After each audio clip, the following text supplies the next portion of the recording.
Alô, meus amigos e irmãos. Hola, mis amigos y hermanos. Nosotros llegamos a un tutorial más del alimento diario. Esta vez es de este alimento diario aquí que tiene el título de El origen del amor. Y nosotros vamos a hacer la semana número 1, el ministerio de la gloria, unidad. Yo no voy a seguir mucho el orden del alimento diario. Ustedes pueden ver, ustedes pueden después leer, porque todos los puntos son muy importantes. Yo voy a hablar de una manera bien más libre, más suelta. Voy a hablar sobre la cuestión de la unidad, porque el título es el Ministerio de la Gloria, Unidad. Primeramente, yo quería decirles a ustedes que las cosas del Espíritu son las cosas de la esfera de la fe, de la esfera divina, de la esfera celestial. Por tanto, no se refieren a las cosas materiales como nosotros estamos acostumbrados a ver todos los días en la dimensión cartesiana, material, física. Pero las cosas espirituales, ellas están en otra dimensión, en la dimensión de Dios, donde Dios vive, no son la dimensión material. Por tanto, nosotros no conseguiremos entender las cosas de Dios usando solamente nuestra percepción sensorial, física, solamente con eso. Nosotros necesitamos ejercitar nuestra fe. Hebreos capítulo 11, versículo 1 dice así: la fe es la certeza de las cosas que se esperan, la convicción de lo que no se ve.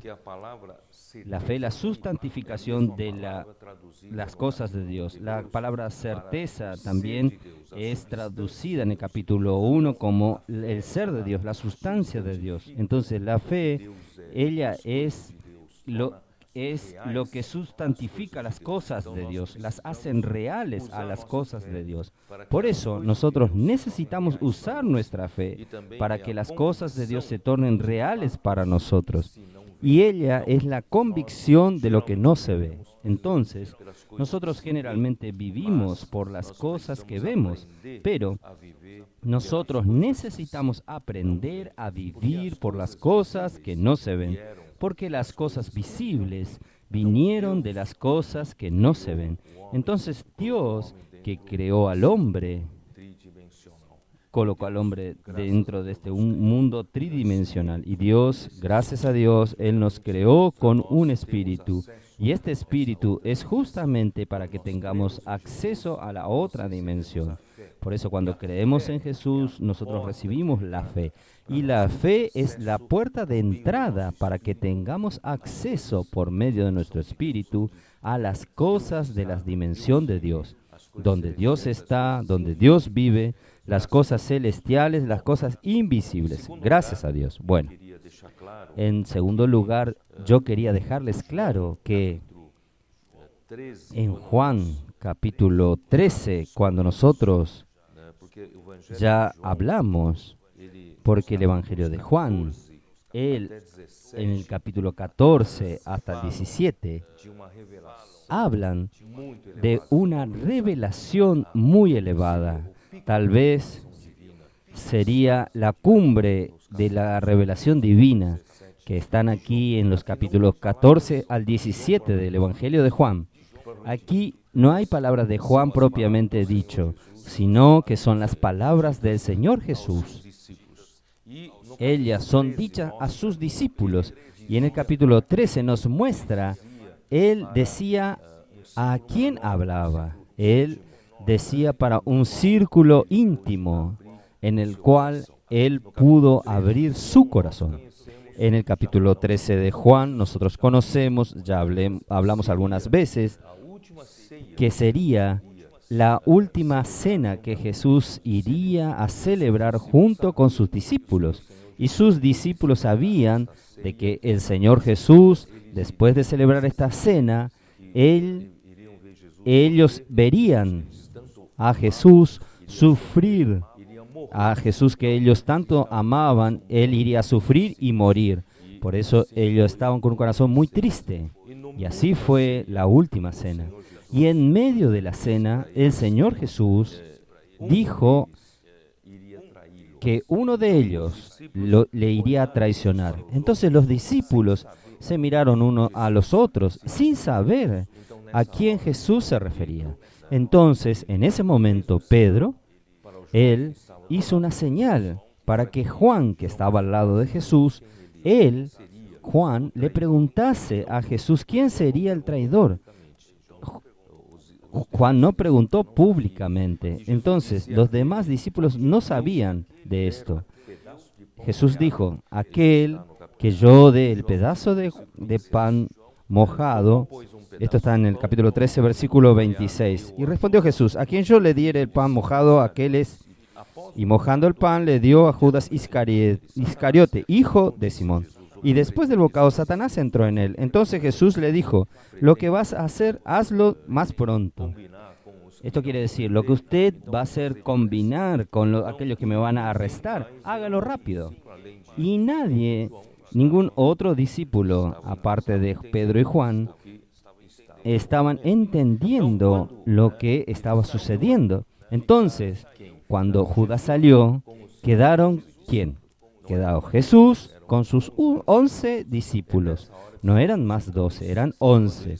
En ese momento Jesús dijo, cuando Judas salió, Él dijo, entonces, ahora es glorificado el Hijo del Hombre y Dios es glorificado en Él. Cuando Judas salió al comando de Satanás, creyendo Satanás que iría a terminar con todo el plan de Dios, terminando en la muerte de Jesús. Pero él no sabía que la muerte de Jesús iría a llevar a Jesús para dentro del Padre, iba a llevar a Jesús adentro de la gloria. Este proceso de la gloria abriría la puerta de la gloria para que todos los hombres que creen en Jesús, gracias al Señor. Por eso, este es el segundo punto que quería tocar, que cuando Jesús abrió su corazón para la revelación más elevada de la Biblia, Él solo lo abrió para los 11. Hasta el traidor tuvo que salir para que Él pudiese abrir su corazón.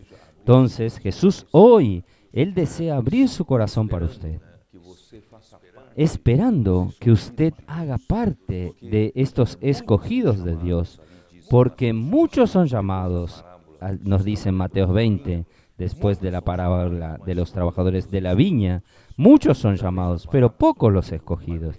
Y también en la parábola de Mateo 22, Él repite, muchos son llamados, pocos los escogidos.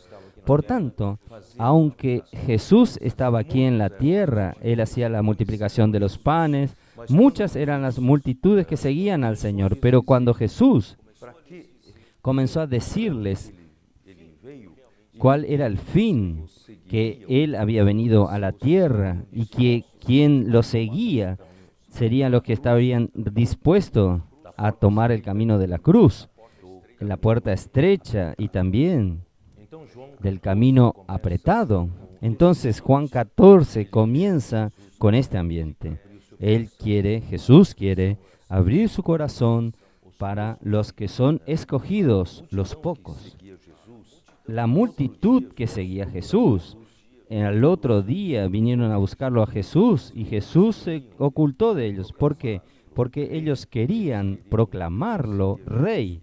Ellos querían seguir a Jesús porque ganaron panes.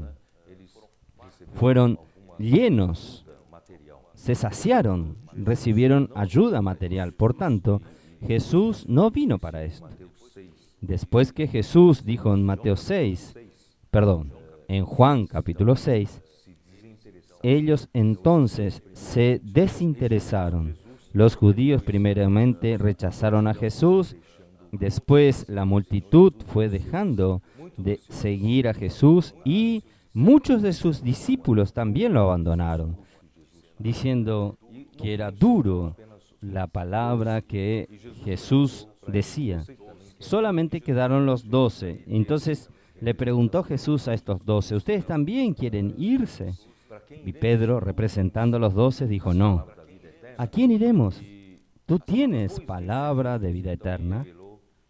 Y después de esto, Jesús entonces les reveló que uno de ellos le iría a traicionar. Esto quiere decir, Jesús tenía un grupo, un equipo de personas más íntimas y de entre estas personas, Judas no hacía parte, era solo un grupo de 11. Entonces, para este grupo de 11, Jesús comenzó a hablar, a revelarles en Juan 14. Juan 14 dice así, no se turbe vuestro corazón, creéis en Dios, creed también en mí. No se queden perturbados, no queden tristes, no estén angustiados, porque mi ida hará una gran diferencia para ustedes. Mi ida es extremadamente benéfica, beneficiosa para ustedes. En la casa de mi Padre muchas moradas hay. Si no fuera, yo os lo hubiera dicho. Voy pues a preparar lugar para vosotros. Entonces Jesús fue a través de su muerte y crucifixión para preparar lugar para nosotros. Pero este lugar no es como algunos piensan, que son las mansiones celestiales, las casas allá en el cielo que Dios está preparando para los que creen en Él. No es verdad. Este lugar, como el versículo 3 dice, y si me fuere y os preparare el lugar, vendré otra vez y os tomaré a mí mismo, para que donde yo estoy, vosotros también estéis. Entonces, este lugar era el lugar donde el Señor ya estaba, y Jesús, a través de la muerte y resurrección, Él tendría como llevar a los discípulos también a este mismo lugar donde Él estaba, que era el Padre, porque aquí dice así en el versículo 10, ¿no crees que yo soy en el Padre y el Padre en mí? Las palabras que yo os hablo no las hablo por mi propia cuenta, sino que el Padre que mora en mí, Él hace las obras. Creed que yo soy en el Padre y el Padre en mí. De otra manera, creed por las mismas obras. Por tanto, Jesús, toda su muerte, toda su obra aquí en la tierra, su encarnación, su vivir humano como un hombre perfecto, Él vino aquí en la tierra, sufrió como nosotros, Él pasó por las mismas tentaciones que usted y yo pasamos. Él fue sujeto a las mismas debilidades que usted y yo somos sujetos, solo que Él no pecó. Él fue victorioso hasta el final. ¿Por qué? Porque Él vivió cada segundo de su vida bajo el comando del Padre. Él no vivió ni siquiera un segundo haciendo su voluntad, hablando sus propias palabras, no. Él estuvo totalmente debajo del encabezar del Padre. Ahí Él murió como un hombre victorioso, y Dios entonces lo resucitó, aprobándolo toda su vida como hombre. Cuando Dios lo resucitó, en Hechos 13:33 dice, en aquel momento Dios Padre dijo, tú eres mi Hijo, yo te engendré hoy. En aquel momento Jesús, hombre, fue engendrado un Hijo de Dios. Esto quiere decir, el hombre Jesús fue recibido para dentro del Padre. Por primera vez, un hombre fue admitido dentro del Padre. Por tanto, Él abrió ahora un camino para que Dios admita a todos los que creemos en Jesús para dentro también del Padre. Este proceso también es el proceso de glorificación. Esto está en Juan 17, versículo 5. Aquí dice así, ahora pues, Padre, glorifícame tú al lado tuyo con aquella gloria que tuve contigo antes que el mundo fuese. Esto quiere decir, Jesús, Él, antes de la creación del mundo, Él era el Hijo unigénito del Padre. El Hijo y el Padre eran uno. El Hijo vivía en la gloria del Padre. Por tanto, el Hijo ya estaba en la gloria del Padre, ya era glorificado por la gloria del Padre. Ahora en el versículo 5, Él pide al Padre que lo glorifique. Entonces queda aquí la gran pregunta. Si Él, antes de la creación del mundo, antes que existiese el mundo, Él ya estaba en la gloria del Padre, ¿por qué ahora Él pedía que el Padre lo glorificase? Esta es la gran duda, pero yo quiero responderle ahora. Es que, como Dios, Él ya estaba en la gloria del Padre, pero ahora Él tenía la humanidad. La humanidad era algo que Dios no tenía aún dentro de sí. Jesús no sabía cómo el Padre iba a reaccionar al glorificarlo a Jesús hombre. Por tanto, Él dice así: glorifícame tú al lado tuyo. Quiere decir que la gloria es el mismo Padre, es el propio Dios. Con la gloria que yo tuve junto a ti antes que el mundo fuese. Entonces yo ya estaba en la gloria del Padre, el Hijo ya estaba en la gloria del Padre, pero ahora como hombre, Él necesitaba que Dios lo admitiese la humanidad para dentro de sí. Entonces este proceso se llama de glorificación. Por tanto, Jesús fue glorificado como hombre y fue admitido para dentro del Padre, para dentro de la gloria del Padre. Miren qué cosa maravillosa. El versículo 6 dice así: he manifestado tu nombre a los hombres que del mundo me diste. Tuyos eran y me los diste y han guardado tu palabra.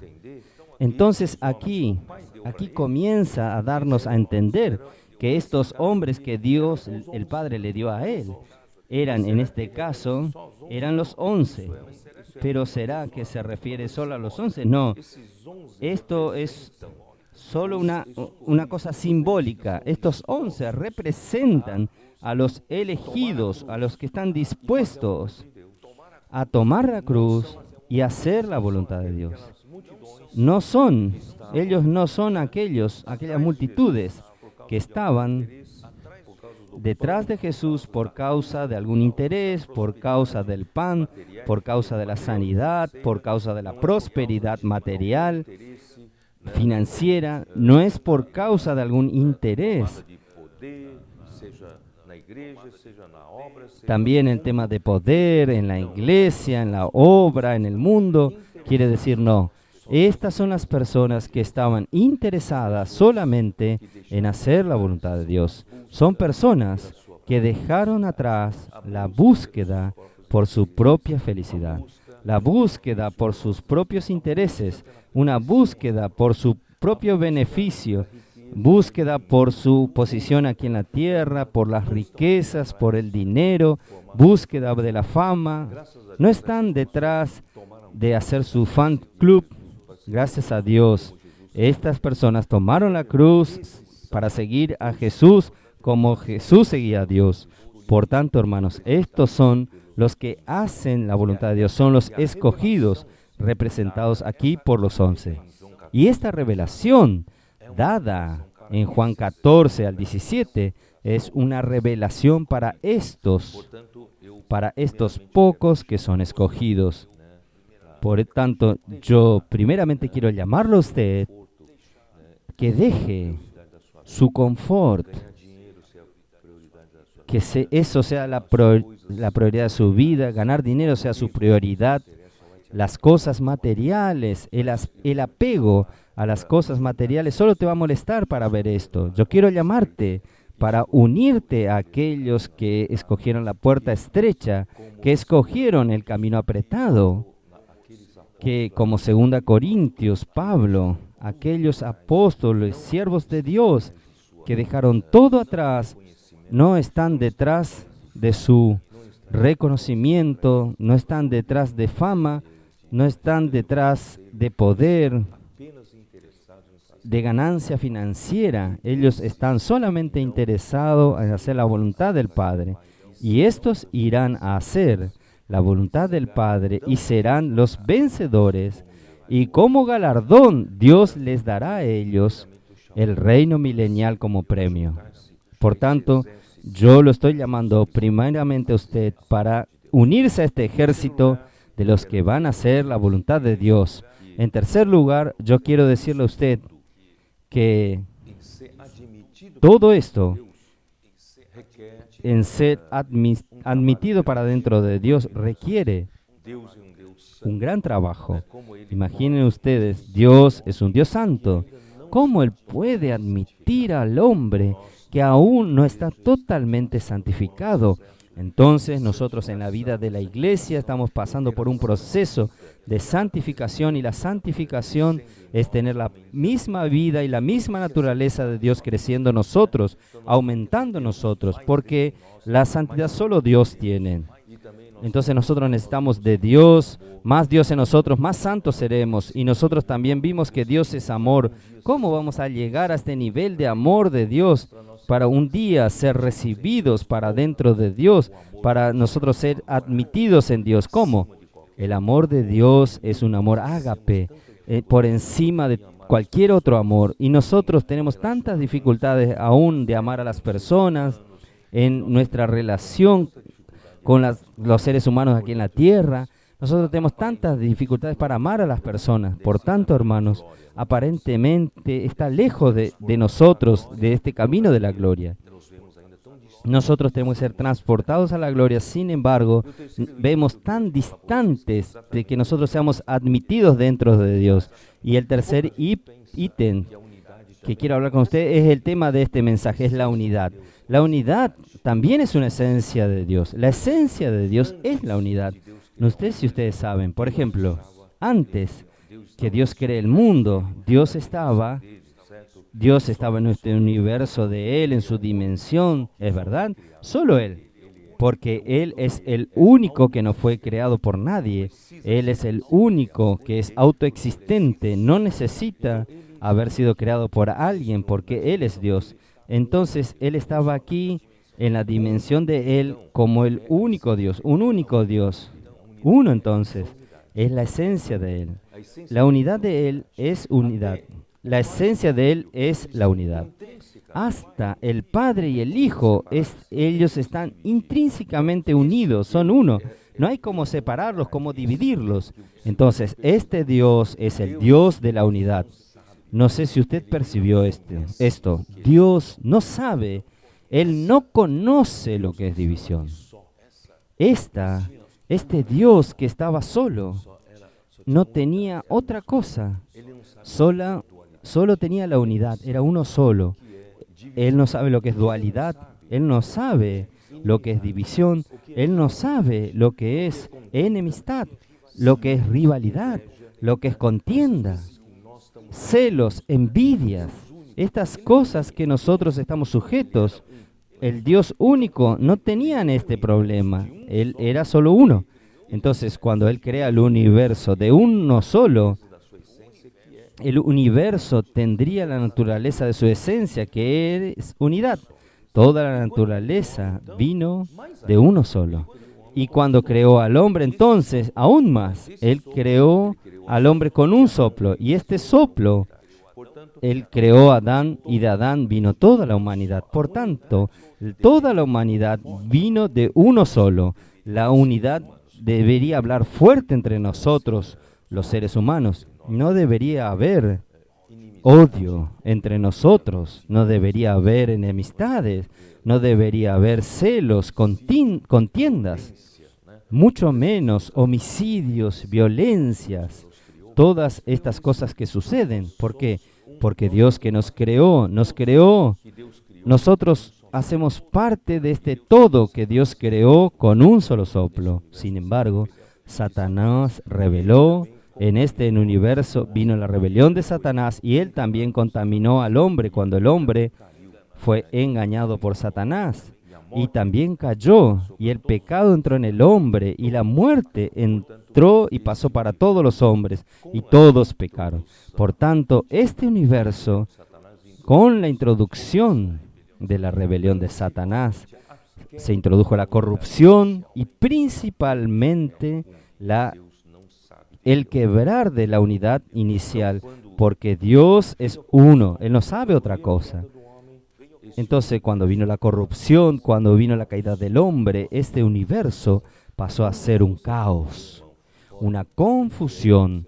todo usted puede ver, todo es fruto, consecuencia del quebrar de la unidad. Hoy lo que hay entre nosotros, entre los seres humanos, es odio, enemistad, es división, es rivalidad, competencia, violencia, homicidios, violencias. Nosotros tenemos tantos problemas, todo por la cuestión de la unidad, pero gracias a Dios, Él no desistió de su voluntad como Él creó al hombre, para recibir al hombre, para recibirlo dentro de sí. Él necesita trabajar en la cuestión de la unidad. Gracias a Dios, cuando Dios dio el segundo soplo, este segundo soplar, nosotros lo recibimos al Espíritu Santo.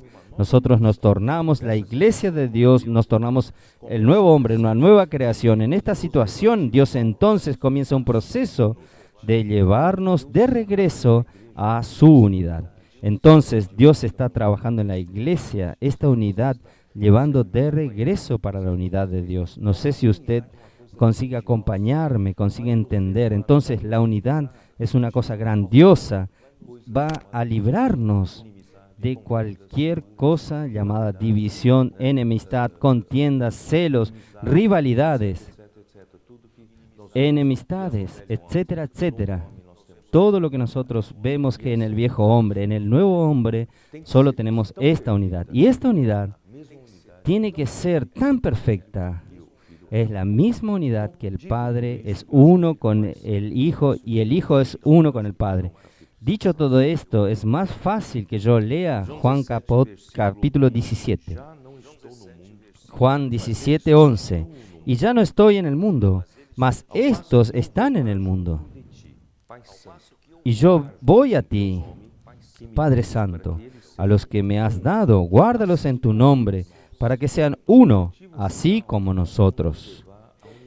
Entonces, el objetivo final es llevarnos a la unidad, para ser uno, como Dios es uno, el Padre y el Hijo son uno. Vamos al versículo, el versículo 20.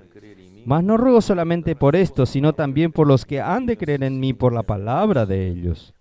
Entonces aquí ya se extiende hasta nosotros, para que todos sean uno. Este es el objetivo final. Uno de los objetivos de Dios es llevarnos nuevamente a la unidad. Uno. Y como eres tú, oh Padre, en mí y yo en ti, que también ellos sean uno en nosotros, para que el mundo crea que tú me enviaste. La gloria que me diste yo les he dado para que sean uno, así como nosotros somos uno. Entonces, la gloria de Dios, la glorificación de Dios, tiene como meta llevarnos para esta unidad intrínseca entre el Padre y el Hijo. Aquí dice, para que sean uno como no somos nosotros, uno yo en ellos, tú en mí, para que sean perfectos en unidad, para que el mundo conozca que tú me enviaste y que los has amado a ellos como también a mí me has amado. Entonces, yo quería terminar diciéndole lo siguiente. Cuando Jesús dijo en Juan capítulo 14, pues Felipe dudó pidiéndole a Jesús que le mostrase al Padre. Jesús le dijo, tanto tiempo hace que estoy con vosotros y no me has conocido, Felipe. El que me ha visto a mí, ha visto al Padre. ¿Cómo pues dices tú, muéstranos al Padre? Yo quería hacer solo un comentario para terminar. Esta frase parece una cosa sin importancia, pero yo quería aplicar esto. Jesús dice, quien me ve a mí ve al Padre. ¿Sabe por qué? Quien veía a Jesús veía al Padre. Es porque ellos eran uno. Esta unidad era tan intrínseca, tan real, que quien veía a Jesús veía al Padre. Entonces yo quiero transportar esto para nosotros. Va a llegar un día, hermanos, que Dios va a trabajar en su iglesia, trabajar entre nosotros, que cuando